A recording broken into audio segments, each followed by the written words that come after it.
This podcast is created for farmers and powered by Pioneer Agronomy to bring you agronomic insights and proven solutions to fuel forward-thinking farming. Howdy, folks. Welcome to another edition of the Indiana Pioneer Agronomy podcast. This is Carl Joern, field agronomist for Northwest Indiana. I'm joined, as always, by my colleague and co-host, Brian Shrader, from the eastern side of the state. How are you today, Brian? Very good, Carl. Glad to be here this morning. Likewise. We've got a special treat today. We have a guest joining us from the far northern reaches of the state. Jeff Whitinger, district sales leader for Northwest Indiana, is our guest today. How are you, Jeff? I am great, Carl, and thanks for having me on today. Yeah, pleasure. We're looking forward to our conversation today. For those of you that are not aware, this is a part of Jeff Whitinger's retirement tour, as we have a chance to visit with him today. So Jeff is calling into us from Bremen, Indiana, where him and his wife Christy reside. And for those of you that are catching us on video, you can see a few of Jeff's mounts in the background. Jeff, I would assume, as we start thinking about what you're going to do after your time with Pioneer, I would imagine continuing to cultivate the forest for a good whitetail population is close to the top of the list. That is definitely one of my goals. I think it's a testament to how Pioneer corn and soybeans grow big racks. I've got probably one of the primo spots here in Indiana to hunt, and that will be one of my goals. Oh, that's great. Well, for those of you on the other ends of these microphones that aren't aware, Jeff was my very first boss with Pioneer. I had the privilege of working with him and some of the other folks in Northwest Indiana as an intern originally. And Jeff was a great leader and mentor in the way of finding a spot for Carl on the Pioneer bench and showing me a really good time and teaching me the ropes of the seed industry as somebody that only worked for Purdue and, in a lab type of facility or in, I guess at the agronomy research farm. My exposure to the industry was all provided by Pioneer, and it was at the helm was where Jeff Whitinger was sitting and indoctrinating me with good and bad habits. So Jeff, for that, I guess the rest of the world has you to thank for who I have become as an agronomist in that department. You've definitely earned it, Carl, and it's been a pleasure. You are definitely one of many that are good ones. Well, I know that's part of your role, and this isn't the only role you've had as a member of the Pioneer team, but building a great team. We were just catching up on Purdue basketball ahead of hitting the record button here, and depending on when you are listening to this recording, you may have good sentiments or bad sentiments about Purdue basketball to share. And then for those of you down on the southern end of the state, you may always have bad sentiments to share about Purdue basketball. But we'll see where this wild ride takes us here in the next couple months. Hopefully a trip somewhere warm, and maybe we'll see if we're cutting down some nets at the end of this thing. But that's not why you called. So Jeff, we wanted to visit with you a little bit about your experience, who you are, who you became, and where you started your career, and a little more backstory about you're from Elwood, Indiana, so not too far from the shadows of the Tipton production facility. So maybe start there. Jeff entered the world, and then what happened? Well, Carl, I actually became, when I was 12, 13, 14, I detasseled and derogued for a crew out of Tipton for Pioneer. And then I went to Purdue, and I wasn't really sure what I wanted to do.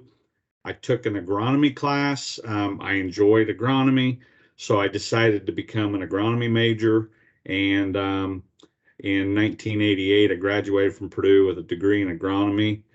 First job out of college was actually with a small wholesale seed company up in Minden, Michigan, called Minden Seed Growers.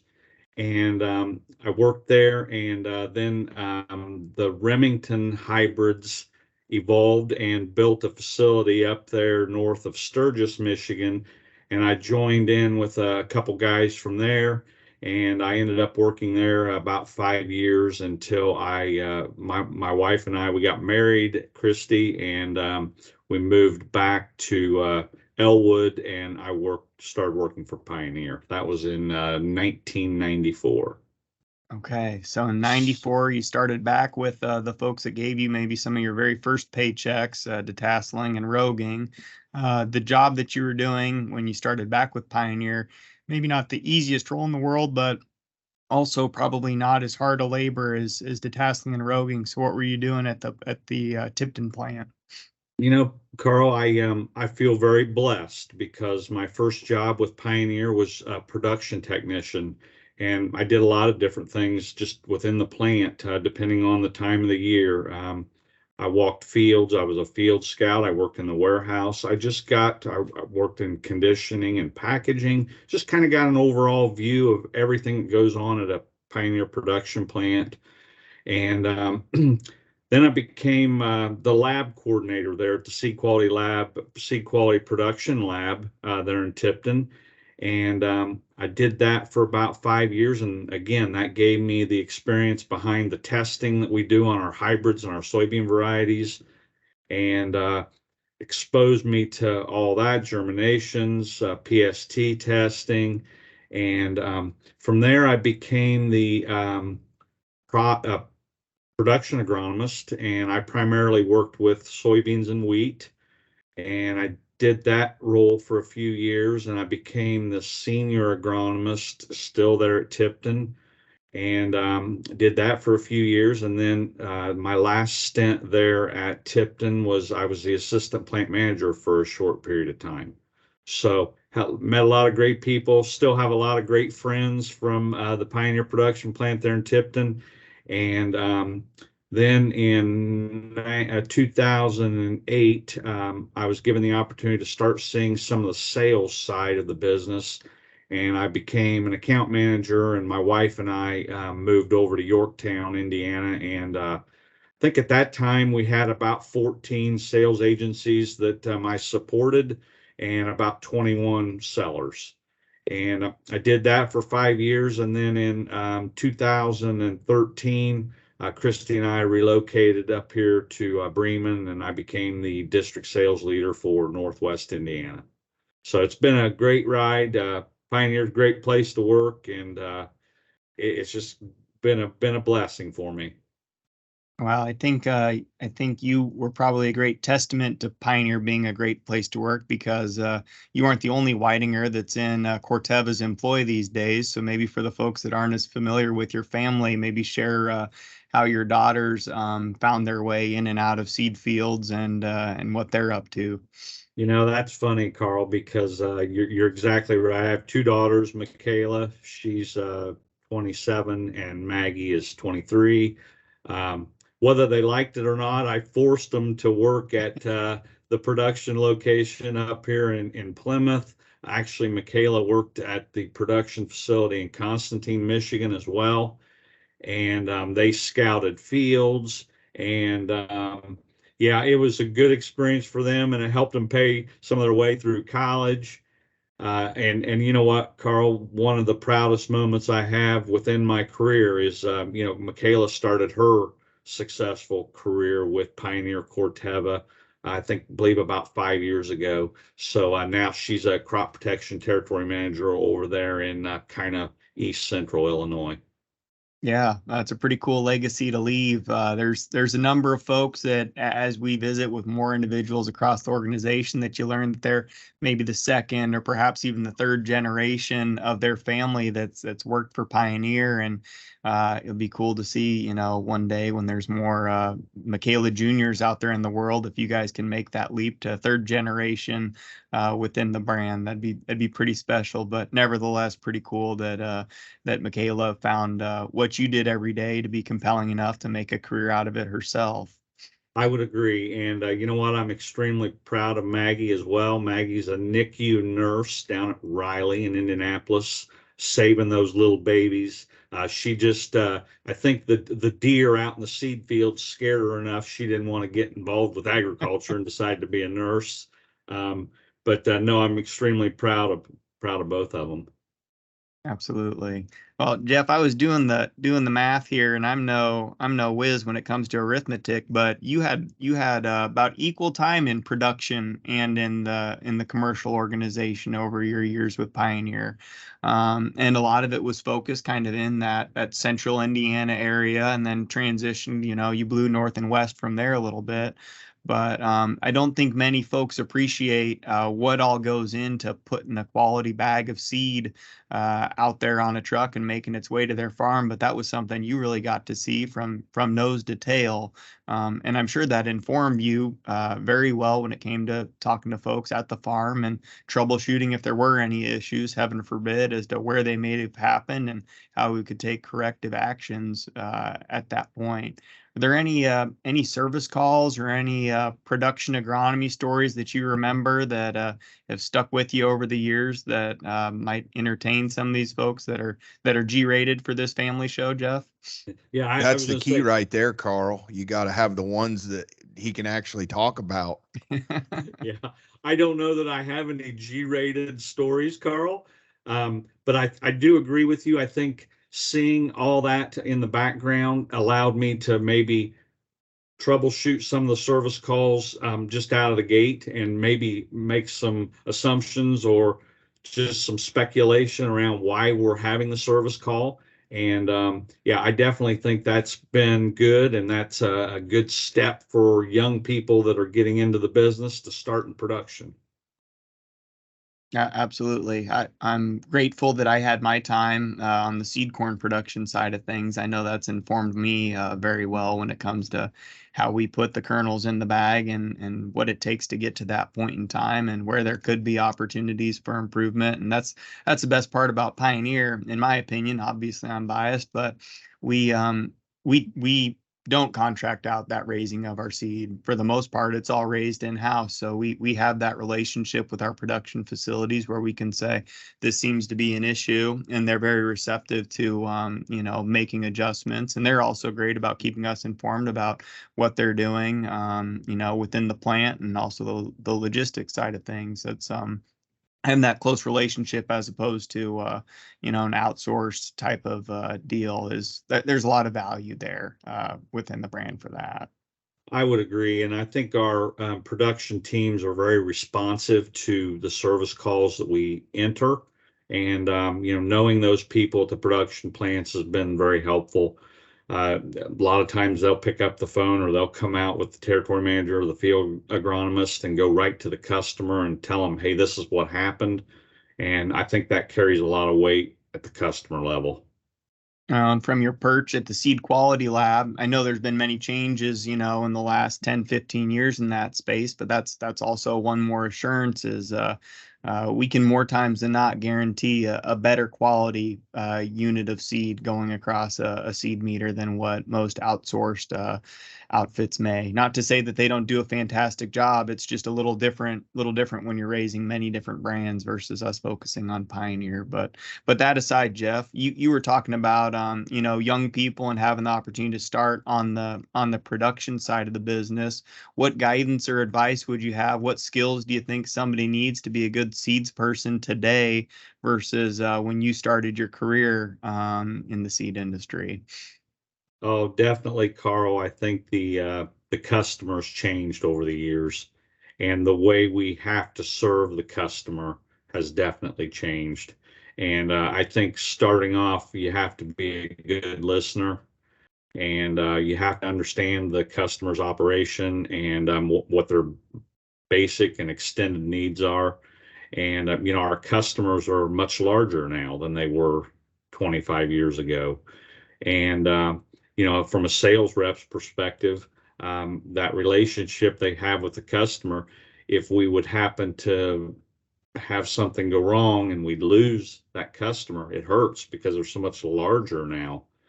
So for young people, my advice would be open-minded, be a good listener. I always tried to surround myself with good people, you included, Carl. And I think that's the key is to surround our customers by good Pioneer people.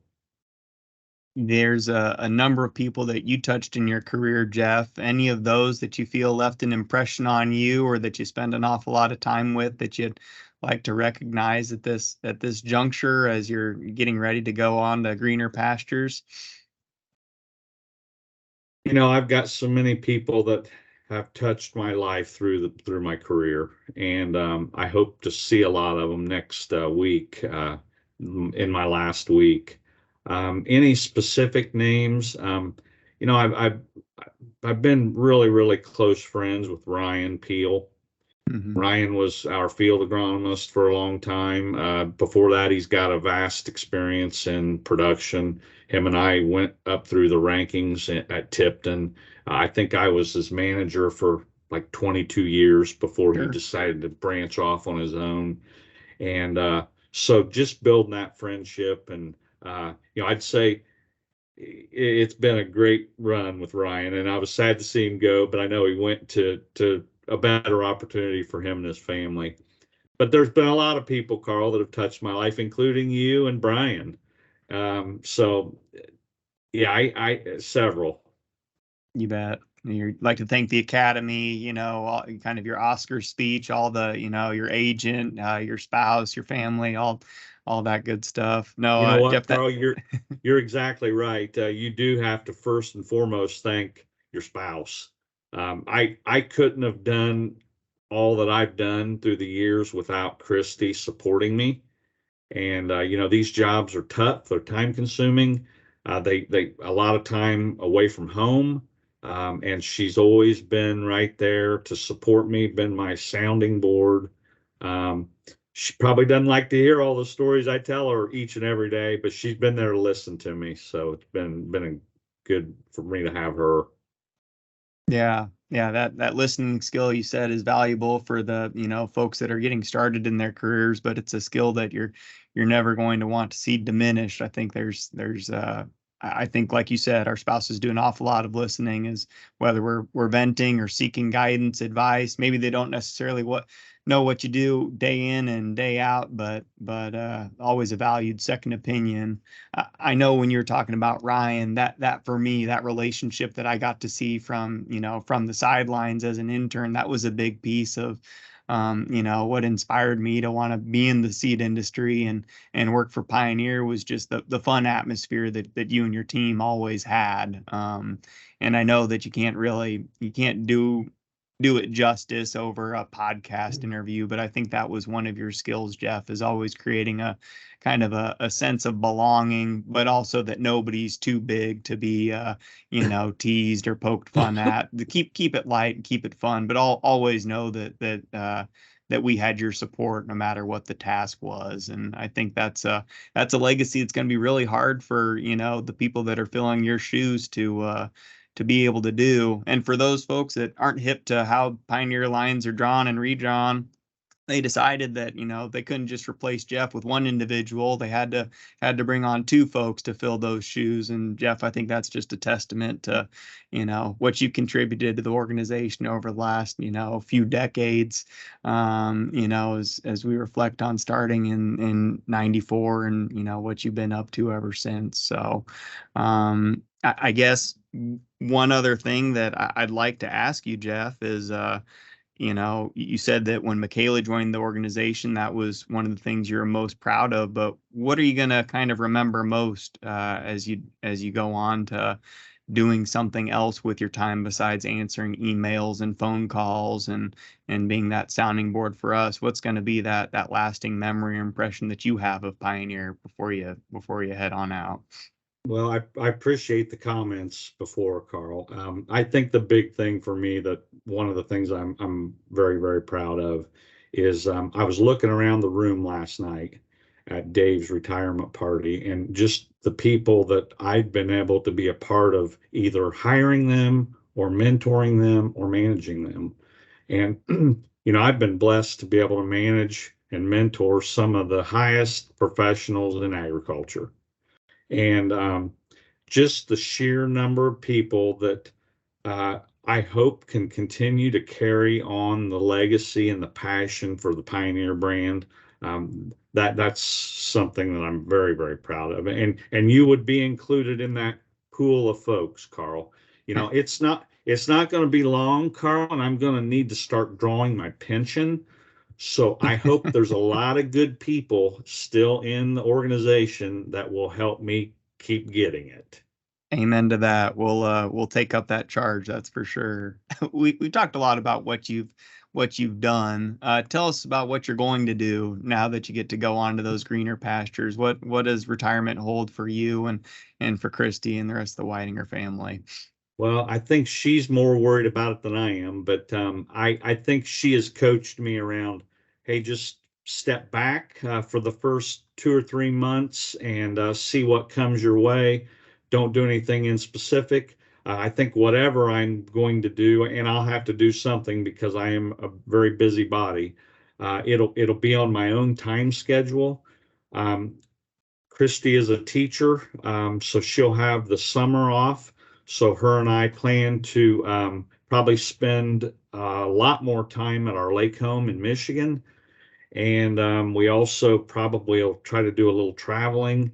But in the short term, Carl, I don't have a game plan.